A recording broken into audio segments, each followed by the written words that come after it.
இந்த நாளின் செய்தியின் தலைப்பு என்னவென்றால் ரட்சிப்பின் ஊற்றுகளிலிருந்து பெற்றுக்கொள்ளுங்கள். ரட்சிப்பின் ஊற்றுகளிலிருந்து பெற்றுக்கொள்ளுங்கள். இந்த மாதத்துல ஆண்டவர் நமக்கு கொடுத்த, இல்லை என்றால் எனக்கு நினைவுபடுத்தின ஒரு வாக்குத்தத்த வசனம் ஏசாயா தீர்க்கன் எழுதிய புத்தகம் 12ஆம் அதிகாரம் 3ஆம் வசனம். வாசிக்கலாமா? ஏசாயா 12:3. நீங்கள் ரட்சிப்பின் ஊற்றுகளிலிருந்து மகிழ்ச்சியோட தண்ணீர் கொண்டு கொள்வீர்கள். நீங்கள் ரட்சிப்பின் ஊற்றுகளிலிருந்து மகிழ்ச்சியோட தண்ணீர் கொண்டு கொள்வீர்கள். ஆங்கிலத்துல இது இப்படி எழுதப்பட்டிருக்கிறது. With joy you will draw water from the wells of salvation. Wells of salvation. ரட்சிப்பின் கிணறுகள் என்று குறிப்பிடப்பட்டிருக்கிறது. ஊற்று என்றால் என்ன அப்படின்னாக்கா, தண்ணீர் ஊறி வருகிற இடத்துக்கு தான் பெயர் ஊற்று. அந்த இடத்துல எப்பொழுதுமே தண்ணீர் ஊறிக்கொண்டே இருக்கும். ஆண்டவர் இந்த ஊற்றுகளை மனுஷனுடைய ஜீவாதாரத்திற்கு உரியதாக உண்டாக்கி இருக்கிறார். இந்த ஊற்றுகள் இல்லை என்றால் நமக்கு தண்ணீர் என்பது மிக கடினமான ஒரு காரியம். உணவு இல்லாமல் கூட வாழ்ந்து விடலாம், உடை இல்லாமல் கூட என்ன பண்ணலாம், இருந்து விடலாம். ஆனால் தண்ணீர் இல்லாமல் உயிர் வாழ்வது என்பது முடியாத காரியம். நாம் உயிர் வாழ்வதற்கு மிக முக்கியமான ஒரு காரியமாய் இருப்பது இந்த தண்ணீர். இந்த தண்ணீரை ஆண்டவர் நமக்காக உண்டாக்கி இருக்கிறார். ஏதேனிலே ஆதாமையை ஏவாளை உண்டாக்கும் பொழுதே அவர்களுக்காக ஒரு பெரிய நதியையே கர்த்தர் உண்டாக்கி இருக்கிறார் என்று நாம் வேதத்தில் வாசிக்கிறோம். ஆதியாகமம் 2ஆம் அதிகாரத்துக்கு திருப்புவோமானால் 10-11ஆம் வசனத்திலே நாம் வாசிக்கிறோம். ஏதேன் தோட்டத்திலே தேவன் தண்ணீருக்காக தண்ணீர் பாயும்படி அதிலிருந்து ஒரு நதி ஓடி அதிலிருந்து பிரிந்து 4 பெரிய ஆறுகளாக இருக்கு. முதலாம் ஆற்றுக்கு பைசோனை போட்டு ஆவிலா தேசம் முழுவதும் அவ்விடத்திலே பெய்து அந்த தேசத்தின் பொன் நல்லது. அவ்விடத்தில் இருந்த புத்தகம் தோமைகளை கல்லுண்டு. இரண்டாம் ஆற்றுக்கு கீகோன் என்று பெயர். எத்தியோப்பியா தேசம் முழுவதும் சுற்றி உள்ளது. மூன்றாம் ஆற்றுக்கு இதேக்கேல் என்று பெயர்.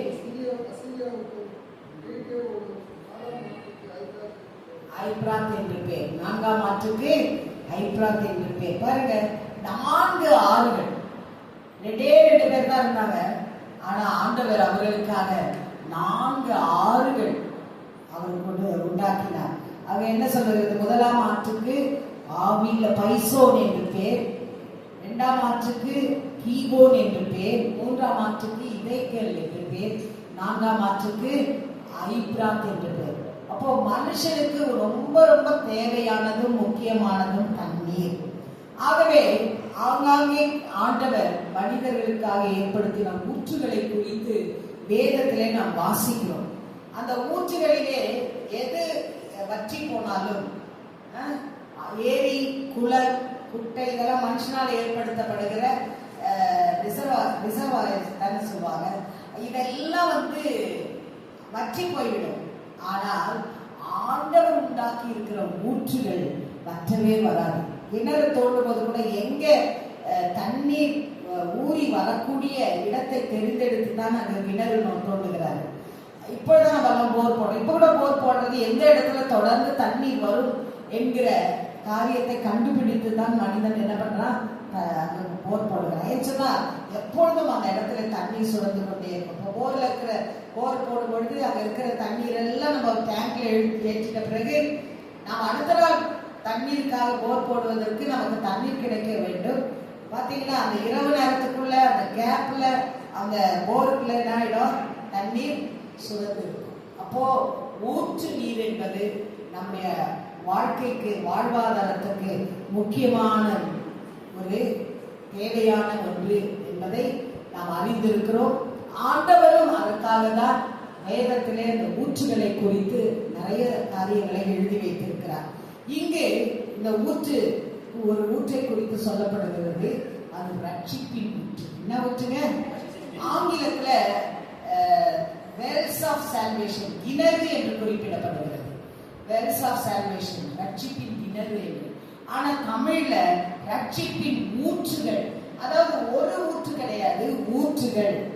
வெல்ஸ் அப்படின்னாக்கா ஒரு கிணறு கிடையாது, நிறைய கிணறுகள், ப்ளூரல்ல சொல்லப்பட்டிருக்கிறது. ஆகவே இந்த ரட்சிப்பை கொடுக்கிற ஒரு ஊற்றை தேவன் நமக்காக உண்டு பண்ணி வைத்திருக்கிறார். தண்ணீர் எப்படி மனுஷனுக்கு தேவையோ அதே போல ரட்சிப்பு என்பது மிக மிக அவசியமான ஒன்று. இந்த தண்ணீர் ஊற்றுக்கு, இந்த தண்ணீருக்கு எப்படியாக ரட்சிப்பு சொல்லப்படுகிறது? ரட்சிப்பு என்பது விடுதலை. நம்முடைய வாழ்க்கையிலே எப்பொழுதும் நமக்கு விடுதலை தேவை. ஏதோ ஒரு நாள் ரட்சிக்கப்பட்டவுடைய பாவத்திலிருந்து அது மாத்திரமல்ல, ஒவ்வொரு நாளும் பல காரியங்களிலிருந்து நமக்கு விடுதலை அவசியமாக இருக்கிறது. இங்கு ஆண்டவர் சொல்லுகிற ரட்சிப்பு ஊற்று, அந்த ரட்சிப்பு, அந்த விடுதலை எப்பொழுதும் எல்லாவற்றிற்கும் நமக்கு கிடைக்கும் என்பதை அவர் வாக்களிக்கிறார். அந்த இடத்துல என்ன சொல்லுகிறாரு? ரட்சிப்பின் ஊற்றுகளிலிருந்து நீங்க என்ன பண்ணுவீங்க? மொண்டு கொள்வீங்க. உங்களுக்கு எப்பெல்லாம் தேவை, நமக்கு எப்பெல்லாம் தேவையோ அப்பெல்லாம் போய் தண்ணி என்ன பண்றோம்? கிணத்துல இருந்து சேர்த்தி கொள்றாங்க, இல்லைன்னு சொன்னா போர் போட்டு எடுத்துக்கொள்றாங்க. இல்லை என்கிற ஒரு காரியமே அங்க இருக்காது. அதாவது தண்ணீர் இல்லை அப்படின்னு அந்த ஊற்றுகள் அன்னை சொல்லவே முடியாது. எப்பொழுதுமே ஊற்றிலே தண்ணீர் சுரந்து கொண்டே இருக்கும். ஆகவே நீங்க எப்போ உங்களுக்கு தேவையோ நீங்க போய் அங்க என்ன பண்ணலாம்? மொண்டு கொள்ளலாம். எந்த நேரத்திலும் எந்த காரியத்துக்குமான ஒரு ரட்சிப்பு அந்த ஊற்றிலே இருக்கிறது என்பதுதான் அங்கு சொல்லப்படுகிற ஒரு சத்தியம். அதாவது எந்த இக்கட்டில் இருந்தாலும், எந்த தேவையில் இருந்தாலும், எந்த காரியத்திலே உங்களுக்கு தேவைப்பட்டாலும், விடுதலை வேண்டும் என்றாலும், அது பிசாசின் கட்டுகளிலிருந்து விடுதலையா இருக்கலாம், இல்லை என்றால் உங்களுடைய நெருக்கடிகளிலிருந்து உங்களுக்கு விடுதலை வேண்டுமா இருக்கலாம். விடுதலை என்றாலே ரட்சிப்பு இல்லையா? அப்படியானால் இப்படிப்பட்ட இதிலிருந்து யார் என்னை ரட்சிக்க முடியும்? இந்த கடன் பிரச்சனை, பலவீன காரியங்கள், வியாதியின் நெருக்கடிகள், இன்னும் குடும்ப பிரச்சனைகள், இது பிரச்சனைகள் மாத்திரமல்ல, ஆவிக்குரிய வாழ்க்கையிலே கூட முன்னேறக்கூடாதபடி இருக்கிற நம் வாழ்க்கையின் தடைகள் எல்லாவற்றிலும் ரட்சிப்பை கொடுக்கக்கூடிய ஒரு ஊற்ற தேவன் இன்றைக்கு நமக்கு வைத்திருக்கிறேன் என்று வாக்களிக்கிறார். நீங்க அந்த ரட்சிப்பின் ஊற்றுகளில் நீங்க திகைக்க வேண்டாம். உங்களுக்கு பிரச்சனைகள் வரும்போது என்ன செய்வோம் என்று நீங்கள் திகைக்க வேண்டாம். எப்படி இது மாறும் என்று நீங்கள் நினைக்க வேண்டாம். ஆண்டவர் உங்களுக்காக ரட்சிப்பை ஊற்றாக வைத்திருக்கிறார். விடுதலையை ஒரு ஊற்றை போல வைத்திருக்கிறார். எதற்கும் நீங்கள் எடுத்துக்கொள்ளலாம். நேற்று தானே தண்ணி சேர்ந்த கிணத்துல இருந்து, இன்னைக்கு போய் எப்படி தண்ணி சேர்ந்தது அப்படின்னு நீங்க நினைச்சிருக்கிறீங்களா? ஏன் நினைச்சது இல்ல? கிணத்துல எப்பொழுதுமே என்ன இருக்கும்? தண்ணி ஊறி வந்திருக்கும். அதனால இன்னைக்கு சேர்ந்துட்டோம் தேவையானது, நாளைக்கு தேவையானது நாளைக்கு போய் சேர்ந்தனாலும் அந்த இடத்துல என்ன கிடைக்கும்? தண்ணி கிடைக்கும். அப்ப பாருங்க, ஒரு ஆண்டவர் இந்த உலகத்து மக்களுக்கு வாழ்வாதாரமாக உண்டாக்கி வைக்க ஊற்றுகளில் இருந்தே எப்பொழுதும் தண்ணீர் சுரந்து கொண்டே இருக்கிறது. இன்னைக்கு 4 குடம் வேணும்னாலும் 4 குடத்தை எடுத்துக்கிறோம். நாளைக்கு 10 குடம் வேணும்னாலும் என்ன பண்றோம்? 10 குடம் எடுத்துக்கிறோம்.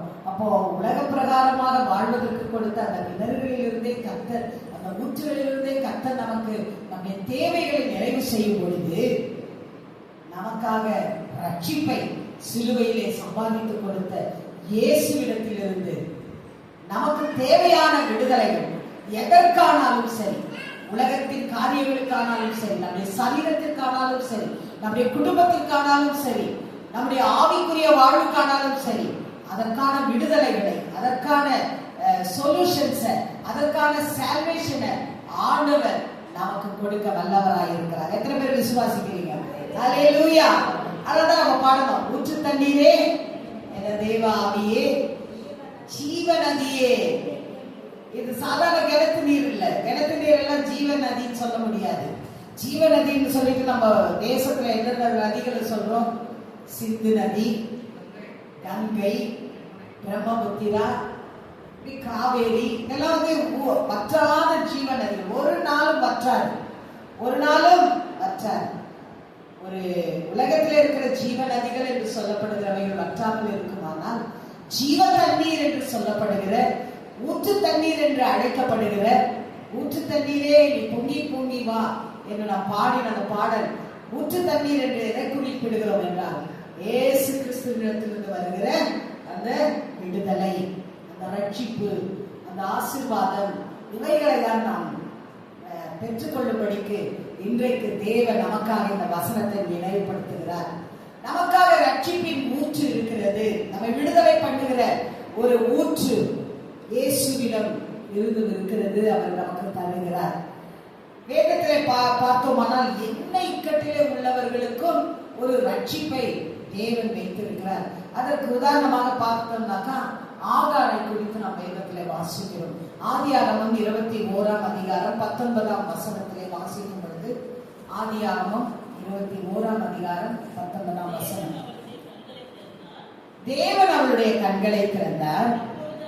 அப்பொழுது அவள் ஒரு தண்ணீர் துறவை கண்டு போய் துருத்தியிலே தண்ணீர் நிரப்பி பிள்ளைக்கு குடிக்க கொடுத்தார். இந்த இடத்துல ஆகார் தன் பிள்ளையோடு கூட அவள் கைவிடப்பட்டார்.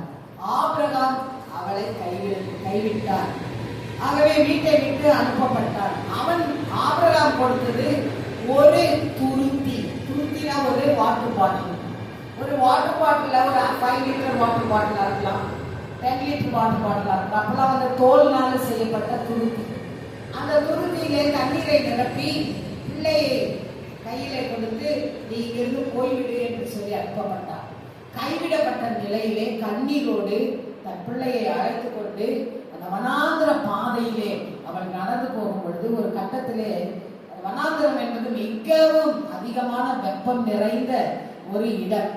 அதனால அங்க அதிக தாகம் எடுக்கும். கொஞ்சம் வெயில் காலையில நம்ம அடிக்கடி தண்ணீர் குடிக்கிறோம். அதனால அந்த தண்ணீர் சீக்கிரத்திலே திரிந்து விட்டது. பிள்ளைக்கு மீண்டும் தண்ணீர். ஏன்னா வனாந்தரத்துல வழிகள் கிடையாது. வனாந்தரம் எப்போ முடியும் தெரியாது.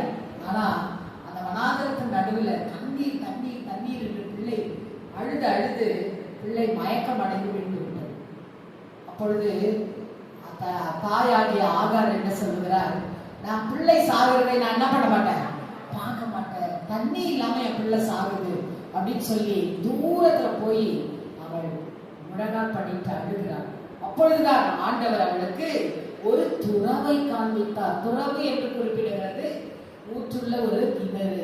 வேதத்திலே பழைய ஏற்பாட்டில் குறிப்பாய் ஆதியாகமத்துல ஊற்று என்பதற்கு பதிலாக துறவு என்றுதான் எழுதப்பட்டிருக்கிறது. கிணறு என்பதற்கு பதிலாக துறவு என்றுதான் எழுதப்பட்டிருக்கிறது. ஆகவே துறவை கர்த்தர் கொடுத்தார். என்ன நடந்தது, போய் அந்த துறவிலே அந்த தண்ணீரை கொண்டு வந்து தன் மகனுக்கு கொடுத்து அவளும் குடித்து தொடர்ந்து பிரயாணம் பண்ணி இன்றைக்கு ஒரு பலத்த ஜாதியாக இஸ்ரேல் என்கிற தேசத்திற்கு எதிராக பெரிய சாம்ராஜ்யத்தை அந்த சந்ததி, அந்த இஸ்மவேலின் சந்ததி உருவாக கர்த்தர் அவளை ஆசீர்வதித்தார். காரணமாயிருந்தார். இன்றைக்கு அந்த சந்ததி உருவாகி இருக்கிறது. ஒருவேளை வனாந்தரத்திலே அவன் செத்து போயிருந்தான், ஆனால் இப்படிப்பட்ட ஒரு சந்ததி வந்திருக்காது. ஆனா கர்த்தருடைய சித்தம் அவனை பெரிய ஜாதியாக்குவது. ஆகவே அந்த நாளிலே அவனுக்கு என்று ஒரு துறவை ஆண்டவர் திறந்தார். துருத்தி போய் துறவு வந்தது. சின்னதுல நம்ம பாட்டு பாடுவோம், ஒரு குரங்கு டுண்டு பால் போய் கத்தி வந்தது டுண்டு. அந்த மாதிரி துறவு போயினா துருத்தி போய் துருத்தில தான் அவருடைய கணவனால அவருக்கு தண்ணீர் கொடுக்க முடிந்தது. ஆனா ஆண்டவருக்கு ஒரு துறவையே, ஒரு பெரிய கிணறையே, ஒரு பெரிய ஊற்றையே ஆண்டவர் அவளுக்காக காட்டினார். ஆகவே அவள் வனாந்தரத்திலே அலைந்து திரிந்த போது, கண்ணீரோடு கைவிடப்பட்ட நிலைமையில இருக்கும் பொழுது அவளுக்கு ஒரு விடுதலை, ஒரு சால்வேஷன், ஒரு ரட்சிப்பு உண்டாகும்படிக்கு தேவன் ஒரு தண்ணீர் துறவை தந்தார். எல்ரோயி, அதுதான் பேர். இல்லைங்க, அவள் பேர் வச்சா இல்லையா, கர்த்தர் என்னை காண்கிறார். அதுக்கு முன்னே அவள் பேர் வச்சுட்டா. அந்த இடத்த, அந்த ஊற்றுக்கு என்ன பேரு, அந்த இடத்துல அவ பேர் வைக்கல. ஆனாலும் அந்த இடத்துல அவளுக்கு ஒரு ஊற்று திறக்கப்பட்டதாம் ஊற்று சிலுவையிலே இரட்சகரின் காயங்களில் வெளிப்பட்டது. அவளுக்கு அந்த வனாந்தரத்துல ஒரு ஊற்று திறந்தது. அதனால அவளுடைய மகனுக்கு ஒரு உயிர் வந்தது. அவளுக்கு ஒரு வாழ்க்கை கிடைத்தது. அவளுடைய சந்ததி ஆசீர்வதிக்கப்பட்டது. இன்றைக்கு அதை காட்டிலும் மேலான ஒரு துறவு நமக்காக திறக்கப்பட்டிருக்கிறது. திறக்கப்பட்டதாம் ஊற்று சிலுவையிலே இரட்சகரின் காயங்களில் வெளிப்படுதே. திறக்கப்பட்டதாம் ஊற்று சிலுவையிலே, இரட்சகரின் காயங்களில் வெளிப்படுதே. பாவக்கரைகள் கொஞ்சம் நீங்கிட, பாவக்கரைகள் கொஞ்சம் நீங்கிட, பாரிசுத்த சமூகத்தில் மேலம் பெற்றிட, பாரிசுத்த சமூகத்தில் மேலம் பெற்றிட. ஊற்று தண்ணீரே எங்கள் தேவ ஆவியே, ஜீவநதியே என்னில் பொங்கி பொங்கி வா. இந்த நாள்ல கூட நம்ம வாழ்க்கையில கைவிடப்பட்ட சூழல்கள் இருக்குமானா, கண்ணீரோடு ஆகாரை போல நாம இருப்போமானா, நமக்கு விடுதலை வேண்டும், நம்முடைய எதிர்காலம் நமக்கு வேண்டும் என்று நீங்கள் நினைப்பீர்களா, நீங்கள் இந்த ரட்சிப்பின் துறவண்டை வந்து நீங்கள் அவர் தரும் தண்ணீரை, அவர் தரும் தண்ணீர் என்றால் அவருடைய வார்த்தைகள் தண்ணீராய் இருக்கிறது. ஜீவப்பம் நானே என்று சொன்னார் இல்லையா? சங்கீதக்காரன் சொல்லும் பொழுது இரவும் பகலும் அவருடைய வேதத்தில் தியானமாய் இருக்கிற மனுஷன் பாக்கியவான். அவன் நீர்க்கால்களின் ஓரமாய் நடப்பட்டு தன் காலத்தில் தன் கனியை தந்து இலையுதிராது இருக்கிற மரத்தை போல் இருப்பான். அப்ப பாருங்க, அவன் நீர்க்கால்களின் ஓரமாய் நடப்படுகிறான் என்று வேதம் சொல்லுகிறது. நீங்கள் ஆண்டவரட்டை வரும் பொழுது உங்களுக்கென்று நீங்கள் விடுதலை பெறுவதற்கென்று உங்களுடைய வியாதிகளாய் இருந்தாலும் உங்களுடைய தேவைகள் எதுவாக இருந்தாலும் அதிலிருந்து நீங்கள் வெளியே வருவதற்கான வழியை தேவன் உங்களுக்கு காட்டுவார். அடுத்ததாக சிம்சோனை குறித்து வாசிக்கிறோம். நியாயாதிபதிகள் புஸ்தகம் 15ஆம் அதிகாரம் 18, 19ஆம் அதிகாரம் வசனங்கள் வாசிக்கலாமா? நியாயாதிபதிகள் புஸ்தகம் 15ஆம் அதிகாரம் 18, 19. அவன் மிகவும் தாகமடைந்து கர்த்தரை நோக்கி கூப்பிட்டு, தேவரீர் உமது அடியேன் கையினால் இந்த பெரிய ரட்சிப்பை கட்டளையிட்டிருக்க, இப்பொழுது நான் தாகத்தினால் செத்து விருத்த சேதனம் இல்லாதவர்கள் கையிலே விழ வேண்டுமோ என்றான். அப்பொழுது தேவன் லேகியில் உள்ள பள்ளத்தை பிளக்க பண்ணினார். அதிலிருந்து தண்ணீர் ஓடி வந்தது. அவன் குடித்த போது அவன் உயிர் திரும்ப வந்தது. அவன் பிழைத்தான். ஆனபடியால் அதற்கு எண்ணங்கோரி என்று பெயரிட்டான். அது இந்நாள் வரையும் லேகியில் இருக்கிறது. அல்லேலூயா. இது சிம்சோன் என்கிற ஒரு தேவனால் தெரிந்து கொள்ளப்பட்ட ஒரு மனிதனை குறித்து சொல்லப்படுகிறது. பெலிஸ்தரை ஒடுக்கும்படிக்கு, பெலிஸ்தர் கையிலிருந்து இஸ்ரவேலை ரட்சிக்கும்படிக்கு தேவன் சிம்சோனை தாயின் கருவிலே தெரிந்து கொண்டார். இந்த சிம்சோன் ஒரு பலவானாய் இருந்தான். அவன் பயங்கர வெற்றிகளை அவன் பெற்றுக் கொள்கிறவராக இருந்தான். ஆனால் ஒரு நாள் அவன் பெலிஸ்தரோடு யுத்தம் பண்ண பொழுது கழுதை தாடை எழுவினாலே பெலிஸ்தியரை கொன்றான். பெலிஸ்தர், அந்த சரித்திரத்தை நீங்கள் வாசித்துக் கொள்ளுங்கள். அவன் பெலிஸ்தியர் அவன் ஒரு வீட்டில் ஒரு பெண்ணை பார்க்கும் பொழுது அவங்க ஒரு விடுகதையை சொன்னாங்க. இந்த விடுகதையை நீ விடுவிக்கலனாக்கா நீ எங்களுக்கு வேஷ்டி ஷர்ட்டெல்லாம் என்ன பண்ணலாம் கொடுக்கணும்னு சொன்னாங்க. அப்போ அவன் என்ன பண்ணான், அந்த விடுகதையை கொடுக்கறதுக்காக அந்த பெலிஸ்தியரையே அவன் கொண்டிருக்க பல காரியங்கள் அவன் வாழ்க்கையிலே நடந்தது. ஆனால் ஒரு பச்சை கழுதை தாடை எலும்பை கொண்டு பெலிஸ்தியர்களை அவன் அடித்து நொறுக்கினான். அதை கொன்று போட்ட பிறகு எத்தனை பேரை கொன்று போட்டான்னா 1000 பேரை கொன்று போட்டான். கொன்று போட்ட பிறகு ரொம்ப டயர்ட் ஆயிடுச்சு. யாருக்கு? சிம்சோனுக்கு. ரொம்ப பலமா இருந்தா. ஆனாலும் 1000 பேர் அந்த கை அப்படி நின்றுட்டு இருக்கல, நம்ம மரத்துல வெட்டும் பொழுது கத்தி வச்சு ரொம்ப நேரம் வெட்டினா அந்த கை போய் கத்தியோட என்ன பண்ணலாம், ஒட்டிக்கணும். இப்போ 1000 பேரை கொள்றான். அப்போ அடிச்சுட்டே போயினே இருக்கான். 1000 பேரை கொன்ற பிறகு அவனுக்கு கலைத்து போவான். தாகம் எடுக்குது. செத்துருவோமோ, தாகத்தினால செத்துருவோம்னா அவன் சொல்ல பாருங்க, நான் தாகத்தினால் செத்து, தாகத்தினால் செத்து. அதாவது டயர்டாயிடும். இந்த உலக வாழ்க்கையில நிறைய நேரம் நம்ம கலைத்து போகிறோம். நிறைய காரியங்கள் நம்மை கலைப்படைய செய்கிறது. நாம் ஆண்டவருடைய பிள்ளைகளா இருந்தாலும் ஆண்டவருக்கு ஆண்டவருக்காக தான் காரியங்களை செய்தாலோ, ஆண்டவருக்காக வாழ்ந்தாலோ நம்ம கலைத்து போகணும். ரொட்டீனா ஒரு மெக்கானிசமா இருக்குது அப்படின்னு நம்ம நினைக்கிறோம். ஆனா ஆண்டவருடைய இந்த சிம்சோனுக்கு அவன் கலைத்து போன நேரத்துல அவனுக்கு தேவைப்பட்டது தண்ணி. அவன் ஆண்டவரே ஒரு கிளாஸ் தண்ணி குடிச்சிருந்தா கூட, ஒரு கிளாஸ் தண்ணி, ஒரு சொம்பு தண்ணி கொடுத்தா கூட போதும் தான் அந்த நேரத்துல. ஆனா ஆண்டவர் அவனுக்காக ஒரு துறவை காட்டினார். அல்லேலூயா. ஆண்டவர் எப்பவுமே கொஞ்சம் கொடுக்கிறவர் அல்ல, ஆண்டவர் எப்பொழுதுமே நிறைவாய் தருகிறவர்.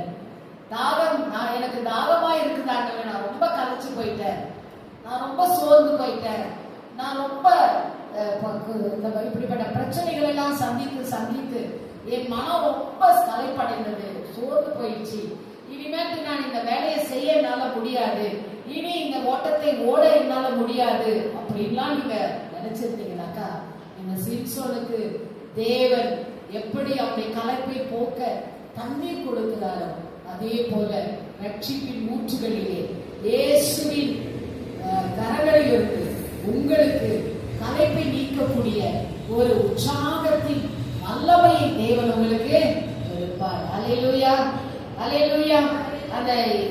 அந்த ஆங்கிலத்துல சொல்லும் பொழுது he revived என்று சொல்லி எழுதப்பட்டிருக்கிறது. அதாவது தண்ணியை குடிச்ச உடனே அந்த தமிழ்ல சொல்லும் பொழுது என்ன சொல்லப்பட்டிருக்கிறது? அவன் பிழைத்தான். அவன் என்ன பண்ணா? பிழைத்தான். ஆனா ஆங்கிலத்தில் எழுதப்பட்டிருக்கிறது he revived, அவன் உயிர்ப்பிக்கப்பட்டான். ஜீவன், அவனுடைய உயிர் போற நேரத்துல வாயில தண்ணி ஊத்துற மாதிரி இருந்தது, உடனே ஜீவன் வந்துருச்சு. சில நேரங்கள் நம்ம வாழ்க்கையில, ஆவிக்குரிய வாழ்க்கையில ஆனாலும் சரி, பல காரியங்களிலே நம்முடைய காரியங்கள் எல்லாம் ஒன்றுமில்லாமல் போவது போல தெரியும், செத்து போவது போல தெரியும். ஆனா அதை ஆண்டவர் உயிர்ப்பிக்கிறதுக்கு நமக்கு ஜீவ தண்ணீராய் அவர் நமக்காக ஒரு துறவாய் இருக்கிறார். வேதத்திலே அந்த சிம்சோனுக்கு, அந்த தேவனால் தெரிந்து கொள்ளப்பட்ட மனிதனுக்கு, அவன் கலைத்து போன போது அவனுடைய தாகத்தை தீர்ப்பதற்கு ஒரு துறவை கொடுத்த தேவன்.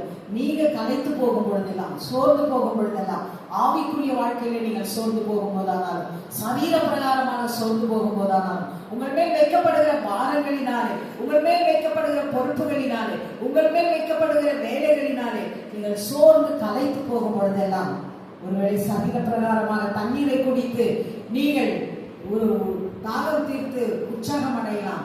ஆனால் ஆவிக்குரிய பிரகாரமாக நீங்கள் இயேசு என்கிற அந்த துறவண்டை வந்து உங்களுக்காக சிலுவையிலே திறக்கப்பட்ட ஊற்று அவரிடத்திலிருந்து உங்களுக்கு கிடைத்திருக்கிறது.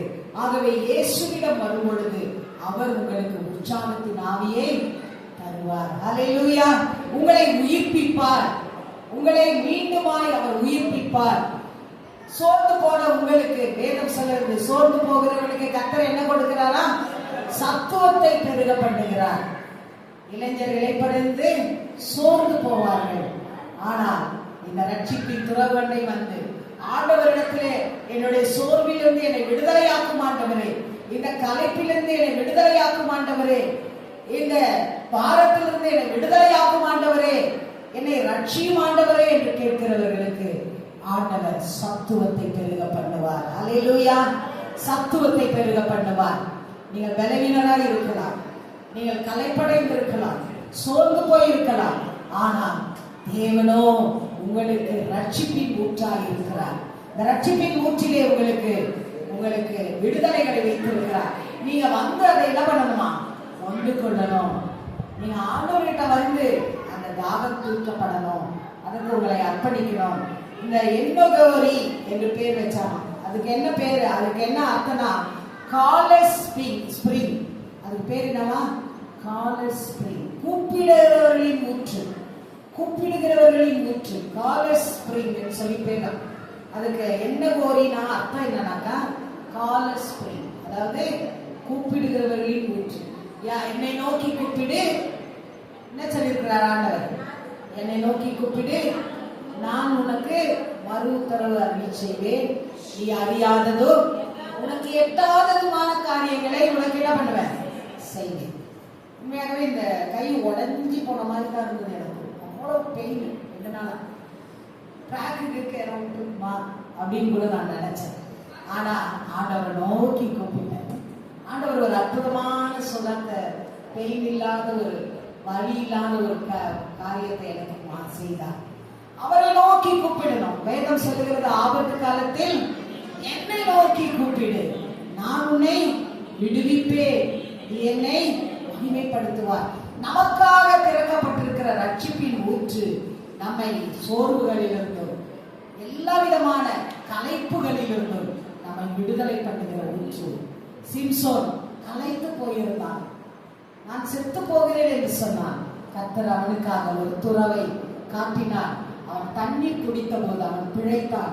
ஆண்டவர் இன்னைக்கு சொல்றார், நீ கலைத்து போயிருக்கிறாயா, நான் உன்னை ரிவைவ் பண்ணுகிறதற்காக தான் நான் சிலுவையிலே நான் ஒரு தண்ணீர் ஊற்றாக, தண்ணீர் துறவாக திறக்கப்பட்டேன். இரட்சகரின் காயங்களில் இருந்து புறப்படுகிற அந்த ரத்தமும் தண்ணீரும் உனக்கு ஒரு அற்புதமான விடுதலையை தரக்கூடியதாக இருக்கிறது. ஆகவே இந்த நாளிலே ரட்சிப்பின் ஊற்றிலே நமக்கு என்ன கிடைக்கிறது? கலைப்புகளிலிருந்து, சோர்வுகளிலிருந்து நமக்கு விடுதலை கிடைக்கிறது. அடுத்ததாக பார்த்தீங்கன்னு சொன்னாக்கா,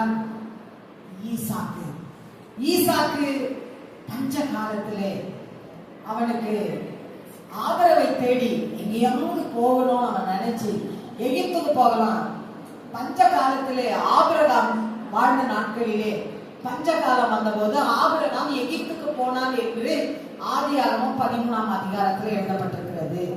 சோ ஆபிரகாம் எகிப்துக்கு போனது போலவே நானும் எகிப்துக்கு போலாமா அப்படின்னு அவன் யோசிக்கிறான்.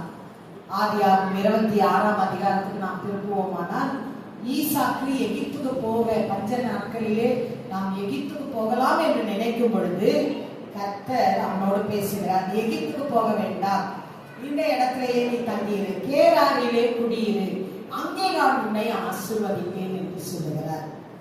இந்த பகுதியிலே ஈசாக்கு அந்த ஆண்டவருடைய வார்த்தைக்கு கீழ்ப்படிந்து அந்த கேராரிலே குடியிருந்தான். அப்பொழுது குடியிருக்கும் பொழுது அந்த தேசத்திலே அவன் விதை விதைத்தான். தேவன் அதை எத்தனை மடங்கு ஆசீர்வதித்தார்? அறக்குறையா ஆசீர்வதித்தாரா? தேவன் ஆசீர்வதிக்கும் போது அறக்குறையா என்ன பண்ண மாட்டாரு? ஆசீர்வதிக்க மாட்டாரு. மனுஷர்கள் நம்மை ஆசீர்வதிக்கும் போது மன நிறைவா, யாருக்காக நீங்க போய் விழுந்தீங்கன்னா நல்லா இரு, எப்படி சொல்லுவாங்க? நல்லா இரு அப்படி சொல்லுவாங்க. அப்படின்னா என்ன அர்த்தம்? அவனை முழு மனசா ஆசீர்வதிக்க விருப்பம் இல்லை. போத எழுந்துரு, நல்லா இரு. ஆனா ஆண்டவர் நம்மை ஆசீர்வதிக்கும் போது மனதார ஆசீர்வதிப்பார், முழுசா ஆசீர்வதிப்பார். அந்த தேசத்திலே ஈசாக்கு விதை விதைத்தான். கர்த்தர் அவனை என்ன பண்ணாரு? ஆசீர்வதித்தார். அது மாத்திரமல்ல, அவன் அங்கு விவசாயம் செய்வதற்காக அவன் துறவுகளை தோண்டினான். அவன் எத்தனை துறவு தோண்டினாலும் அத்தனையிலும் தண்ணீர் வந்தது. அல்லேலூயா, அல்லேலூயா. ஆண்டவர் அவனுக்காக தண்ணீர் ஊற்றை அந்த தேசத்திலே திறந்தார். ஆண்டவர் சொன்னார், இந்த தேசத்திலே குடியிரு. அவனோடு ஒரு உடன்படிக்கை செய்தார். ஆதியாகமம் 26ஆம் அதிகாரத்திலே அந்த பகுதியை நாம் வாசிக்கலாம். ஆபிரகாம் என் சொல்லுக்கு கீழ்ப்படிந்து என் விதிகளையும் என் கற்பனைகளையும் என் நியமங்களையும் என் பிரமாணங்களையும் கை கொண்டபடியினார் நான் அவனை ஆசீர்வதித்தேன். அதே போல நீயும் இந்த தேசத்திலே வாசம் பண்ணு, நான் உன்னோடு கூட இருந்து உன்னை ஆசீர்வதிப்பேன் அப்படின்னு ஒரு வாக்குத்தத்தத்தை ஆண்டவர் அவனுக்கு கொடுத்தார். அந்த ஆசீர்வாதம் எப்படி அவனுக்கு கிடைத்தது என்றால் துறவுகள் மூலமாய் கிடைத்தது. அல்லேலூயா, அல்லேலூயா. அந்த பகுதியில பாத்தீங்கன்னு சொன்னா தன் ஆடு மாடுகளுக்கு தண்ணீர் தேவைப்பட்டது. ஆனா தேசத்திலே பஞ்சம், அங்கு தண்ணீர் இல்லை, எல்லாரும் கஷ்டப்படுறாங்க. ஆனா ஈசாக்கின் வேலைக்காரன் பள்ளத்தாக்கிலே வெட்டி அங்கே சுரக்கும் நீரூற்றை கண்டார்கள். 19ஆம் வசனம். என்னத்தை கண்டார்களாம்? சுரக்கும் நீரூற்றை கண்டார்கள். சொல்லுங்க, உங்களுக்காக கர்த்தர் சுரக்கிற நீரூற்றை வைத்திருக்கிறார். எத்தனை பேர் விசுவாசிக்கிறீங்க? அல்லேலூயா. வறட்சி ஆகலாம், ஒன்றுமில்லாமல் காலி ஆயிடுச்சு, எல்லாமே காலி ஆயிடுச்சுன்னு நினைக்கலாம், எல்லாமே வறண்டு போயிடுச்சு நீங்க நினைக்கலாம்.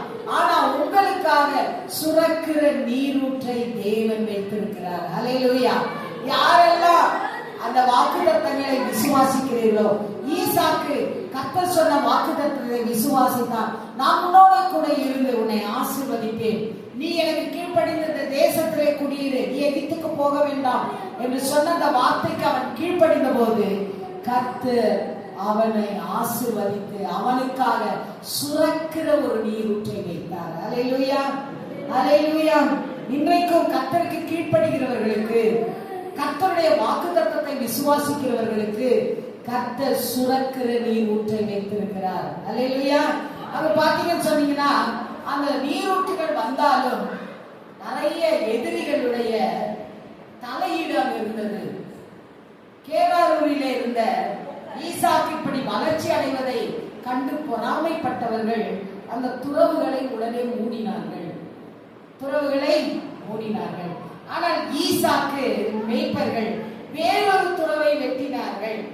அங்க பேர் வைக்கிறாங்க. முதல் துறவுக்கு ஏசேக்கின் பேர் வைக்கிறாங்க, இரண்டாவது துறவுக்கு சித்தனான் பேர் வைக்கிறாங்க. அந்த துறவையும் வந்து மூடுகிறார்கள். ஒருவேளை உங்கள் வளர்ச்சியை பார்த்து, உங்கள் ஆசீர்வாதத்தை பார்த்து, கர்த்தர் உங்களோடு இருந்து அவர் செய்கிற செயல்களை பார்த்து பொறாமைப்படுகிறவர்கள் உங்கள் ஆசீர்வாதங்களை தடை செய்கிறதற்கு, நீங்கள் முன்னேறக்கூடாது என்பதற்கு பல தடைகளையும் பல இடையூறுகளையும் அவர்கள் கொண்டு வரலாம். ஆனால் ஆண்டவர் இன்னொரு துறவை அவன் வெட்டும் பொழுது அதற்கு அவன் என்ன பெயர் வைக்கிறான்? ரேகோபோத் என்று பெயர் வைக்கிறான். ரேகோபோத், தடைகள் எல்லாரும் நீங்கியது. தடைகள் எல்லாவற்றையும் நீக்கிறார் ஆண்டவர். உங்களுக்காக ஒரு துறவை வெட்டுகிறார். அது என்ன தெரியுமா? தடைகளை நீக்குகிறார். வேதம் சொல்லுகிறது, தடைகளை நீக்குகிற தலகர்த்தர் உங்களுக்கு முன்னே போகிறார். இல்லையா? மீகா புஸ்தகத்துல நாம் வாசிக்கிறோம், தடைகளை நீக்குகிறவன் உங்களுக்கு முன்னே போகிறார். மீகா எழுதின புஸ்தகம்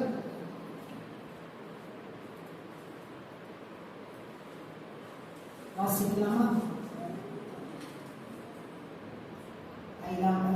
2ஆம் அதிகாரம் கடைசி வாசனம் 13ஆம் வசனம். தடைகளை நீக்கி போடுகிறவர் அவர்களுக்கு முன்பாக நடந்து போகிறார். அவர்கள் தடைகளை நீக்கி வாசலால் உட்பிரவேசித்து கடந்து போவார்கள். அவர்கள் ராஜா அவர்களுக்கு முன்பாக போவார். கர்த்தர் அவர்கள் முன்னணியிலே நடந்து போவார். தடைகளை உடைக்கிறவர், பிசாசின் தலையை உடைத்தவர், சிலுவையிலே பிசாசின் தலையை உடைத்தவர் உங்களுக்கு முன்பாக கடந்து போகிறார். அருமையான தேவ பிள்ளைகளே, உங்க வாழ்க்கையில உங்களை ஆசீர்வதிக்கிறதுக்கு ஆண்டவர் விரும்புகிறார். ஆனா உங்ககிட்ட அவர் என்ன எதிர்பார்க்கிறார்? ஈசாக்கை போல ஆண்டவருக்கு கீழ்ப்படிய வேண்டும், அவர் சொல்லுகிறதை நீங்கள் செய்ய வேண்டும் என்று அவர் எதிர்பார்க்கிறார். அது மாத்திரமல்ல, அவர் சொல்லுகிற வார்த்தைகளை, வாக்குத்தத்தங்களை நீங்கள் விசுவாசிக்க வேண்டும். ஈசாக்கு அதை தான் செய்தான். ஆகவேதான் அவனுக்கு சுரக்கிற நீரூற்றை ஆண்டவர் கொடுத்தார். பலவேளை அவன் தன் தண்ணீர் தேவைக்காக துறவுகளை வெட்டும் பொழுது அவன் மேல் பொறாமை கொண்டு எதிராளிகள் அவனுக்கு தடைகள் செய்தாலும் ஆசீர்வதிக்கிற கர்த்தர் ஈசாக்கோடு இருந்தார். தடைகளை நீக்கி போடுகிறவர் ஈசாக்குக்கு உதவி செய்தார். அந்த தேவன் இன்றைக்கு இயேசு என்கிற நாமத்தினாலே நமக்கு தடைகளை உடைக்கிறவராய் இருக்கிறார். நமக்கென்று ஒரு துறவு சிலுவையிலே திறக்கப்பட்டது. அதுதான் இயேசு கிறிஸ்துவின் மூலமா திறக்கப்பட்ட ஒரு துறவு. நீங்க முயற்சி செய்து பல விதங்களிலே உங்கள் ஆசீர்வாதத்திற்காக காரியங்களை முன்னெடுத்து செல்லும் பொழுது உங்களுக்கு தடைகள் வருகிறதா? பயப்படாதீர்கள். தடைகளை உடைக்கிற கர்த்தர் உங்களுக்கு முன்னே போகிறார். அவர் எப்படி போகிறாரா? உங்களுக்கு முன்னே குதிரையில போல. உங்களுக்கு முன்னே எப்படி போறாரு? நடந்து போகிறார். அல்லேலூயா, நடந்து போகிறார். அவர்கள் தடைகளை நீக்கி, உங்கள் தடைகளை நீக்குவார். தடைகள் எல்லாம் நீக்கப்படும். எத்தனை பேர் விசுவாசிக்கிறீங்க? என் ஆசீர்வாதத்துக்கு இருக்கிற தடைகள் எல்லாம் நீக்கப்படும். என்னுடைய உயர்வுக்கு இருக்கிற தடைகள் எல்லாம் நீக்கப்படும். நான் நல்ல ஒரு ஆசீர்வாதமான காரியங்களை எதிர்பார்க்கிறேன், நல்ல ப்ரமோஷன் எதிர்பார்க்கிறேன். ஆனா யாரோ ஒருத்தர் ஏதாவது சொல்லிடுறாங்க, அதனால எனக்கு கிடைக்க மாட்டேங்குது. நான் லோன் அப்ளை பண்றேன், ஆனா யாரோ ஒருத்தர் என்னை பத்தி சொல்லிடுறாங்க, எனக்கு கொடுக்க மாட்டுறாங்க. நீ யாரோ உங்களை பத்தி என்ன சொன்னாலும் அந்த தடைகளை எல்லாம் கர்த்தர் என்ன பண்ணுவாரா? என்ன பண்ணுவாரு? சக் சக் சக் சக் உடைச்சிடுவார். அல்லேலூயா. ஆண்டவர் உடைச்சிடுவார். அல்லேலூயா. சொல்லுங்க, ஆண்டவர் உடைப்பார். ஆண்டவர் உடைப்பார். அல்லேலூயா. ஆசீர்வாதமான துறவு அங்கு அவனுக்காக திறக்கப்பட்டது. தொடர்ந்து அந்த எதிரிகள் அவனை துரத்தி கொண்டேதான் இருந்தார்கள். ஆனாலும் அந்த தேசத்திலே அவன் துறவுகளை வெட்டி கொண்டேதான் இருந்தான். கர்த்தர் அவனுக்கு துறவுகளை வெட்டுகிற ஆசீர்வாதத்தை கொடுத்தார். தண்ணீர் என்பது ஒரு ஆசீர்வாதம். தண்ணீர் என்பது ஒரு ஆசீர்வாதம். ஆண்டவர் அந்த ஆசீர்வாதத்தை நிரப்பினார். கடைசியாக அவன் ஒரு துறவை வெட்டுகிறான். அதற்கு முன்னாலே யாரெல்லாம் எதிராளிகள் இருந்து செயல்பட்டார்களோ அவர்கள் எல்லாம் ஒரு சாட்சி சொல்றாங்க, கர்த்தர் உன்னோடு கூட இருக்கிறார், நிச்சயமாய் கர்த்தர் உன்னோடு கூட இருக்கிறார் என்பதை நாம் பார்த்தோம் சொல்றாங்க. கடைசி அவன் ஒரு துறவை வெட்டி அதற்கு பெயர் சேபா என்று என்ன சொன்னானா பெயர் வைத்தான். பெயர் சேபா என்கிற ஒரு பெயரை அவன் வைக்கிறான். ஆகவே ஆண்டவர் ஆசீர்வாதத்தின் ஊற்றாய் நமக்கு இருக்கிறார். நமக்கு வருகிற ஆசீர்வாதங்களை எந்த மனிதர்களும் தடை செய்யவே முடியாது. அப்படி தடை செய்தால் கூட அந்த தடைகளை ஆண்டவர் உடைத்து போடுவார். நமக்காக ரட்சிப்பின் ஊற்றுகளை தேவன் வைத்திருக்கிறார். நம்முடைய வேலை என்ன? அதுல இருந்து நம்ம என்ன பண்ணணும்? கொண்டு கொள்ளணும். நம்ம எப்படி கொண்டு கொள்றது? நம்முடைய எல்லா விடுதலைக்காகவும் நாம் ஆண்டவரை நோக்கி கூப்பிட வேண்டும். ஆண்டவரே, எனக்கு இப்படி விடுதலை வேண்டும். ஆகாரை போல நான் கைவிடப்பட்டிருக்கிறேன், எனக்கு ஒரு அற்புதம் வேண்டும், எனக்கு ஒரு விடுதலை வேண்டும். ஆண்டவரே, நான் சிம்சோனை போல கலைக்கு போயிருக்கிறேன், எனக்கு ஒரு அற்புதம் வேண்டும், எனக்கு ஒரு விடுதலை வேண்டும். கேளுங்கள், அப்பொழுது உங்களுக்கு கொடுக்கப்படும். கேளுங்கள், என் நாமத்தினாலே நீங்கள் எதை கேட்டாலும் நான் உங்களுக்காக சிலுவையிலே எல்லா ஊற்றையும் நான் திறந்திருக்கிறேன். நான் உங்களுக்கு ஒரு துறவாய் இருக்கிறேன். ஆகவே சிலுவையிலே உங்களுக்கான விடுதலை, உங்களுக்கான சுகம், உங்களுக்கான வெற்றி, உங்களுக்கான ஆசீர்வாதம் எல்லாவற்றையும் சிலுவையிலே நான் சுதந்திரித்து வைத்திருக்கிறேன். ரட்சிப்பின் ஊற்றாய் நான் இருக்கிறபடியா என்னிடத்திலே வருகிறவனை நான் புறமே தள்ளுகிறதில்லை. என்னை விசுவாசிக்கிறவர்கள் உள்ளத்திலிருந்து ஜீவ தண்ணீர் உள்ள நதிகள் புறப்படும். யோவான் எழுதின சுவிசேஷம் 7ஆம் அதிகாரம். அப்போ நாம் எப்படி அதை கொண்டுக் கொள்வது? நாம் எப்படி அதை கொண்டுக் கொள்வது என்றால் தாகத்தோடு தேவனிடம் வர வேண்டும். தாகத்தோடு கர்த்தரினா என் தாகத்தை தீர்க்கிறவர். தண்ணீர் என்ன பண்ணுது? தாகத்தை தீர்க்கிறது. அதுபோல என்னுடைய ஏக்கங்கள், என் விருப்பங்கள், என்னுடைய விடுதலைகள் எல்லாவற்றையும் தேவன் தருவார் என்ற தாகத்தோடு ஆண்டவரிடம் வர வேண்டும். ஓ தாகம் உள்ளவர்களே, நீங்கள் எல்லாரும் எங்க வாங்க, என்னிடத்தில் வாருங்கள். ஏசாயா 55ஆம் அதிகாரம் 1ஆம் வசனத்தை நாம் வாசிக்கலாம். ஏசாயா 55:1. ஓ தாகமாய் இருக்கிறவர்களே, நீங்கள் எல்லாரும் தண்ணீர்களுக்கு வாருங்கள். பணம் இல்லாதவர்களே வந்து வாங்கி சாப்பிடுங்கள். நீங்கள் வந்து பணமும் இன்றி இலையும் இன்றி திராட்சை ரசமும் பாலும் கொள்ளுங்கள். அழகா சொல்ற, ஓ தாகமாய் இருக்கிறவர்களே, களைத்து போயிருக்கிறவர்களே, தடைகளினாலே சோர்ந்து போயிருக்கிறவர்களே, ஓ தாகமாய் இருக்கிறவர்களே, கைவிடப்பட்டதினாலே கண்ணீரோடு இருக்கிறவர்களே, நீங்கள் எல்லாரும் என்னிடத்திலே வாருங்கள். வருத்தப்பட்டு பார சுமக்கிறவர்களே, நீங்கள் எல்லாரும் யாரிடத்துல வாருங்கள்? என்னிடத்திலே வாருங்கள். நீங்கள் வாங்கி புசியுங்கள், நீங்கள் வாங்கி குடியுங்கள். ஆண்டவர் மிகவும் அழகாக தெளிவாக, விலையும் இன்றி, இதுக்கு விலை கிடையாது. நான் கொடுக்கிற தண்ணீருக்கு இன்னைக்கு நம்ம கேனா காசு கொடுத்து என்ன பண்றோம்? தண்ணி வாங்குறோம். ஆண்டவருடைய துறவுல இருந்து நமக்கு ஃப்ரீயா கிடைக்குது எல்லாமே. ரட்சிப்பு, எல்லாவற்றுக்கும் ரட்சிப்பு, விடுதலை விலையின்றி கிடைக்கப்படுகிறது. விலையின்றி மீட்கப்படுவீர்கள். விலையை கொடுக்க வேண்டிய அவசியமே கிடையாது. உங்களுக்காக விலை கொடுத்து விட்டார் ஆண்டவர். தன்னுடைய ரத்தத்தை, குற்றமில்லாத ரத்தத்தை விலைக்கிரயமாய் கொடுத்திருக்கிறார். இயேசு சிலுவையிலே சிந்தின ரத்தத்தினாலே நமக்கு விடுதலை உண்டு.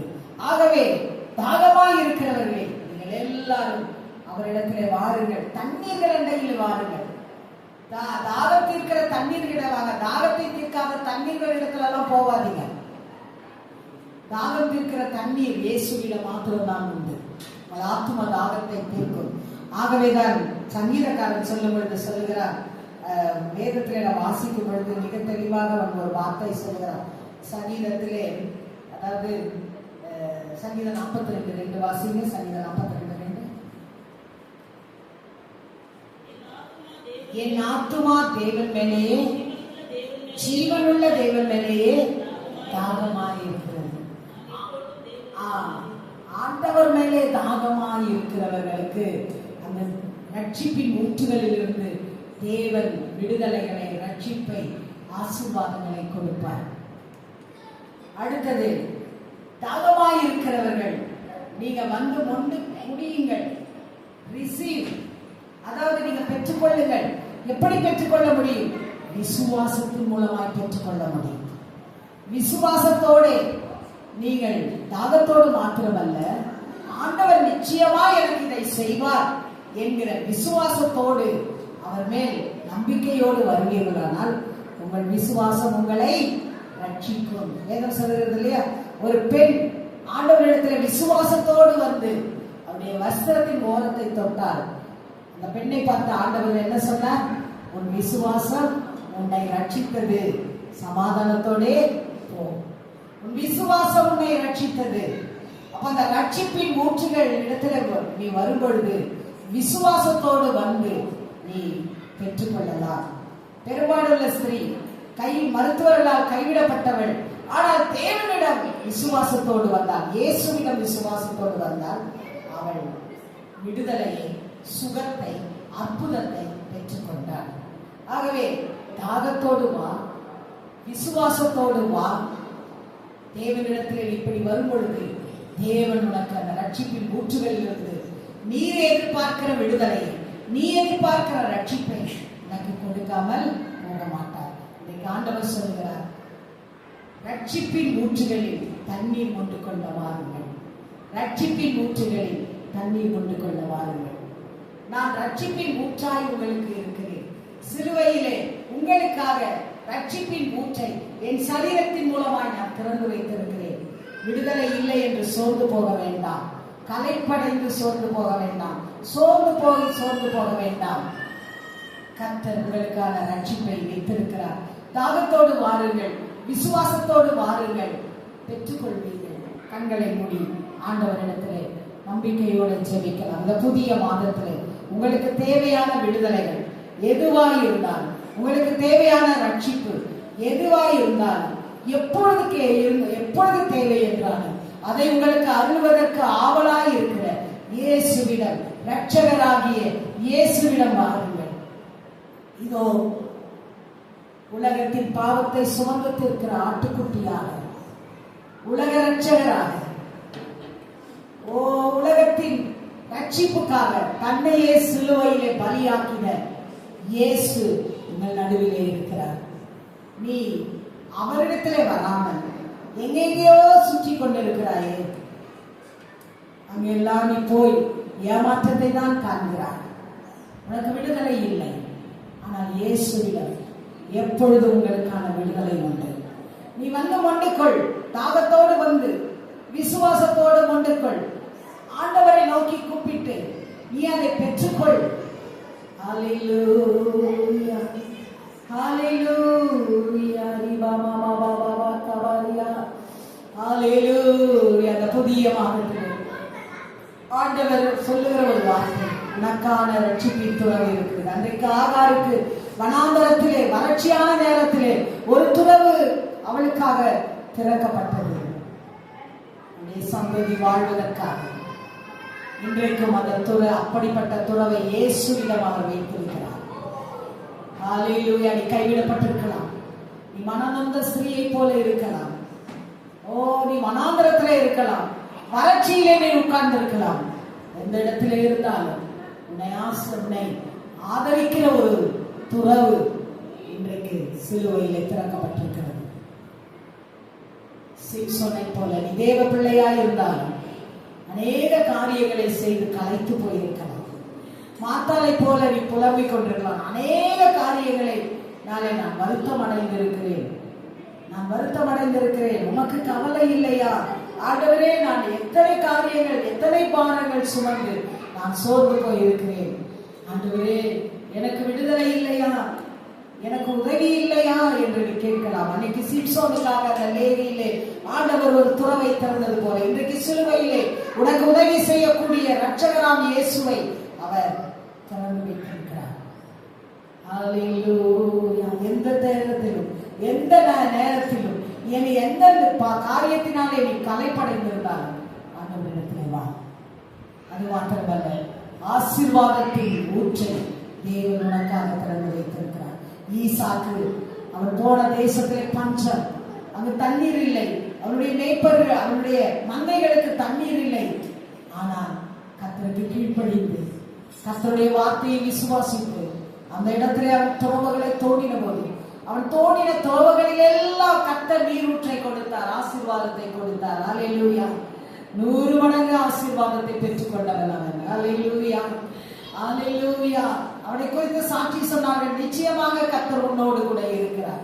உனக்காக ஆசீர்வாதத்தின் ஊற்றை ஆண்டவர் சிலுவையிலே திறந்து வைத்திருக்கிறார். ஹல்லேலூயா.